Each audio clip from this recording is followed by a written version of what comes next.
గోధుమలలో అధిక శాతం ఫైబర్ ఉండడం వల్ల రాత్రిపూట చపాతీ తినడం వల్ల శరీరంలో ఉన్న చెడు కొలెస్ట్రాల్ కరిగిపోయి శరీర బరువు తగ్గడానికి దోహదం చేస్తుంది. అయితే చపాతీలు తయారు చేసేటప్పుడు కాస్త ఓట్స్ తో తయారు చేసిన పిండి కలిపి చపాతీలు తయారు చేయడం వల్ల శరీర బరువు తగ్గడానికి ఎంతగానో దోహదం చేస్తుంది. ఓట్స్ లో ఫైబర్ పుష్కలంగా లభిస్తుంది. పొటాషియం, మెగ్నీషియం, కాల్షియం వంటి శక్తివంతమైన యాంటీ ఆక్సిడెంట్లు మెండుగా ఉండడం వల్ల ఇది ఆరోగ్యానికి ఎంతో ప్రయోజనకరంగా ఉంటుంది. ఇలా ఫైబర్ అధిక శాతంలో ఉన్న నేపథ్యంలో చపాతీ పిండిలోకి కాస్త ఓట్స్ పిండి కలపడం వల్ల చాలా తొందరగా శరీరంలో పేరుకుపోయిన చెడు కొలెస్ట్రాల్ మొత్తం కరగడానికి దోహదం చేస్తుందని 2004లో American Journal of Clinical Nutrition ప్రచురించింది.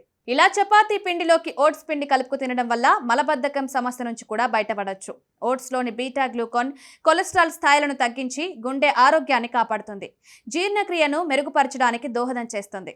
ఓట్స్ లో ఉండే యాంటీ ఆక్సిడెంట్లు శరీరంలో రోగనిరోధక శక్తిని పెంచడానికి దోహదం చేస్తాయి. మధుమేహ సమస్యతో బాధపడేవారు ఇలా ఓట్స్ తీసుకోవడం వల్ల రక్తంలోని చక్కెర స్థాయిలను కూడా అదుపులోకి తీసుకురావచ్చు. ఇందులో ఉన్న కాల్షియం ఎముకల దృఢత్వానికి కూడా దోహదం చేస్తుంది.